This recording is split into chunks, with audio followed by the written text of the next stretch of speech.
Hey there, this is the Small Fish, Big Podcast, a show for the gallus few who dream and do. If you're a small biz owner, a creative freelancer, or someone dreaming about leaving your 9-to-5, this is the podcast for you. Each week, I'll chat with an inspiring guest who will share their entrepreneurship story before we delve into a discussion about running a creative business. Thanks for tuning in. Hey, welcome to episode 21 of the Small Fish, Big Podcast. Can't believe we are at episode 21 already. My name is Rhiannon Louden. I am your host, and when I am not busy interviewing other female founders for this podcast, you will usually find me working as a brand and product photographer, a brand strategist, or trying my best to tire out my 10-year-old rescue dog Dexter and my 3-year-old daughter Charlie. If this is your first time tuning into the podcast, thanks so much for stopping by. This is the small business podcast for the gallus few who dream and do, and it is chock full of tips and advice and real life stories and experience of other small business owners. The goal of the podcast is to bring the small business community together and provide you not only with inspiring stories, but also with actionable advice that you can put to work to continue growing your own small business. If you have yet to actually start your business and it's just a pipe dream, you are in the right place. You'll get lots of great ideas here, and hopefully it helps you to build up the confidence and inspiration to get the wheels in motion. For those of you who have listened for a while, thank you so much for tuning in again. I'm so happy that I have regular listeners, and thank you for your feedback, whether it's on social media or just taking the time to listen. If you have not left a review for the podcast already, I would so appreciate it. I really want to keep this podcast going. I want to grow it. I want to keep getting inspiring guests on and keep reaching new people. And you leaving a review or deciding to follow the podcast on Spotify or Apple Podcasts, and I believe it's subscribe on Apple Podcasts, that would be so appreciated. You'll be the first one to know if there are new episodes that way. And if you do leave me a review, make sure to leave your name and your Instagram handle in it, and I will give you a shout out on a future episode. Just something new I'm trying to get the word out and connect with more small business owners. So that is enough from me. If you listened in last week to episode 20, you will know that I did that episode solo, which is not something I normally do. So you'll be probably glad to hear that I have a guest back on this week who I am really excited to introduce to you. So without further ado, here is episode 21.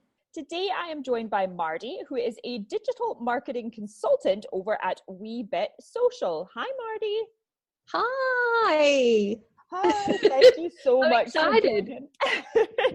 Oh, good. I'm excited to have you here too. Marti and I have been kind of following each other for a little while on social media. She's actually helped me with some of my own marketing strategy as well. So we've worked together a little bit and done some stuff for each other's social media back and forth. So this is actually Marti's very first podcast episode, I believe. Am I right? Yes, I'm so excited because I'm a podcast addict, but I've never been on one. So it's a little bit exciting. That's great. I think that's the way it starts. People are like, oh, I actually quite like listening to podcasts. And then you get kind of into business podcasts. And then, the next step is to get on one. So I'm happy to have you here. I'm excited that this will be your very first interview. Pressure's on for me. Oh, so to start off, can you tell us a little bit about Weebit Social and what you do? Okay, so Weebit Social, it actually started in 2016. I cannot believe that I am still here. I know that sounds bad because there's lots of business owners that have got big plans to just go ahead and take over the world.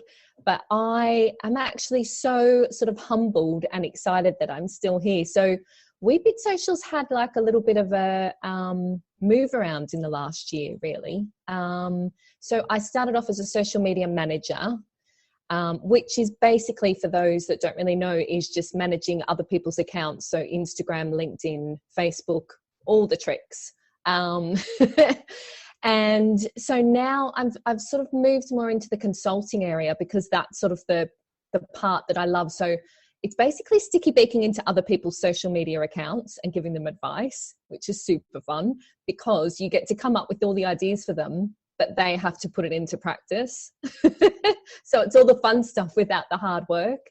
So basically I help people with their social media. I'm mostly focused on Instagram because I love Instagram so much. I think most people love Instagram the most because there's such like a community feel around Instagram, more so than any of the other networks. So I do things like audits. I have a look at people's channels and tell them what they need to do more of. I help people with campaigns. I help people with strategy. And I do things like power hours. So if people need a little bit of help with content, I can help them create a content calendar, which is super fun. But I don't call them power hours because they sound a bit scary and formal and serious. So I call them a wee social chat. It's more like a cup of coffee and a little chat. I like it. I love that about your approach because I think it's easy to get caught up in this sort of terminology. And I do think that puts some people off because you're right. If something sounds quite formal or if you're feeling a little bit nervous about something already, the idea of like a power hour is like, oh God, I have to have like all my shit together for, for that time. So keeping it kind of nice and casual and a chat. You're still getting the same value out of it, but you're just approaching it a little bit more fun, a little bit more relaxed. It just sounds a bit less scary, doesn't it? And it's just, if that was me, I would always look at those things and think, oh, I don't know about that. She's going to tell me off. And it's just a bit scary. And just, I'm not a formal person really, as you know very well.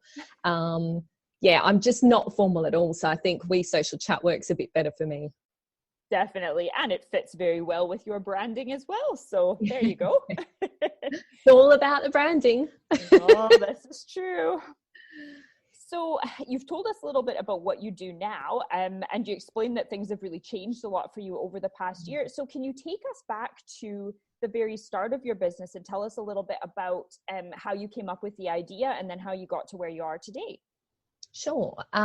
So I'm a little bit of a cliche. I feel like I'm a little bit of a cliche in that I was one of the many billions of mothers that had a baby and then decided that they just didn't want to go back to their normal job. So I was basically doing a lot of admin jobs. You can probably tell by my accent, I'm not from Scotland. I moved here from Australia in 2006. My God, it seems like so long ago. So I fell into a lot of admin-y type jobs, which I wasn't really enjoying. And then when I had the dude, I sort of got involved with a website called Quip, which has now been turned into Yelp. I think everyone knows Yelp, but not many people know Quip, which it sort of got bought out by Yelp. I think that's what happened. And so I was on social media a lot more then. I started blogging for them and reviewing and organizing events and all that sort of stuff. And I loved it. It was such a good community feel. And it sort of initiated me, so to speak, into the world of, social media and small businesses and communities and that sort of thing. And it was something I loved. And then one day I saw an ad for Digital Mums, which was all about social media. It was basically a social media marketing. Now, what was the course? Social media marketing strategy, I think the course was called. It's such a long time ago now. It's too much in my brain. And so it was learning part-time all about social media, how to run people's accounts, all about digital marketing, which was something I had never done before. But I'd sort of had the taste a little bit through working with Quip, and I really wanted to build on it. And as my little boy got older and he was going to school, I thought, I'm going to have to do something. So I just jumped in, went for the Digital Mums course. It was super hard because I was working part-time and, there was a lot to deal with, and anyone with a toddler knows how difficult it is to even make a cup of coffee, let alone study in your spare time. So long story short, I graduated with them. And my program partner actually decided to keep me on because you're working with a program partner. So I kind of just took the leap and threw my job in just in time for summer holidays before the dude was going to school, and just launched Weebit Social super quick with my one client. And And I found that there was one or two people in the office I was working in who had a side hustle, and they hired me as well. So I think I do feel like I worked hard, but I do feel like I was super lucky to have had those few little clients at the beginning. And they just sort of gave me the confidence and the push to just throw everything in and just go for it, which was good, because I think a lot of people that are in small businesses or thinking about launching a business, they think about it for so long. They think about all the bad things that are going to happen, and it never happens. So I think it was kind of good that the dude was starting school and I needed to leave my job. And I just sort of had this opportunity, I felt like. So I just sort of pushed off from there, and loads of social media management jobs in that time. In that first year, there was a lot of learning, but it was fantastic. It was such a good way to throw myself into a new business. That's so cool. And I mean, in a way that did kind of happen organically for you as well, because as you said, you worked really hard and you did the course, but then from that maybe gave you the confidence you needed to just, hey, I could do this. I'm going to give it a go. So good for you for just jumping on it. And there was no time to do the panic or anything. I just knocked out my own logo, which was awful. I used to apologize when I gave people my business card and say, I'm really sorry, I'm rebranding soon, like really apologizing for my business and my awful logo. But yeah, it was so, I totally recommend just jumping in and, you know, giving it a whack, because what's the worst thing that can happen? It doesn't work out, and you can always go and work at Tesco's. I've got to stop using Tesco's as my example, but you can always go and work somewhere else. You know, it's not the end of the world. No, you're right. And I think for a lot of people, even if they do kind of take a bit of a leap, it's really scary to quit your job. Like I know for me, when I started doing photography, I never thought I could do it as a, you know, to make a living off of it. I sort of thought, oh, this can be a hobby. I can maybe make a bit of money on the side. And I think moving to Scotland, so I've been here 5 and a bit years now, that was my leap because I didn't have a job lined up. So had I not had that experience, similar to what you're saying with your son going off to school, if I didn't have that experience of like, oh, right, well, I'm going to need to sort something out, might as well give it a go doing something for myself. I don't know if I ever would have done it full time. I think I always would have just kept my safety net job. Do you still have days though where you feel like, oh, I don't know if if I'm really good enough to do this? I still feel like I have a lot of days like that, but it's mostly when I'm tired. When I'm tired, you have to let it go, don't you? You just have to think, I'm just tired, I'll worry about it tomorrow. Just let it go. I think it does creep in sometimes. I think if I'm maybe having a bit of a discouraging week, whether it's overwhelm, as you said, and you're just feeling like tired and there's too much, or I don't know, maybe it's a quiet week for inquiries, or, you know, when things aren't going exactly as you want them to go, it's easy to fall back in that like, oh, did I make a mistake? Should I have left that career, or should I have made the leap? But I think it's always temporary. As you said, usually if you shove that aside the next day or the next week, you're like, no, I'm exactly where I should be. So that's good. It's good that you kind of always come back to that place. Yeah, there's always little wins. You've always got to look at your little wins, even if they're tiny little wins. I scheduled my Instagram for this week. Woohoo! That is a little win. You've got to take, I think, as a small business owner, the little things as well as the gigantic things, because everyone seems to be doing gigantic things, don't they? So, yeah, you just can't let it get to you.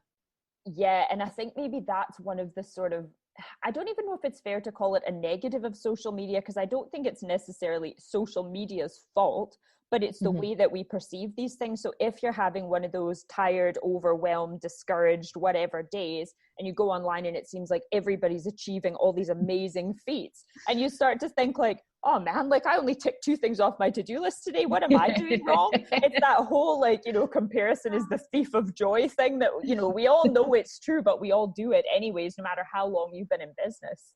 Oh yeah, totally. And you've just got to remember that no one's putting their worst ever day on Instagram. No one is ever putting a massive list, a picture of a list, and they've put, these are all the things I didn't do today. Woohoo. No one is ever doing that.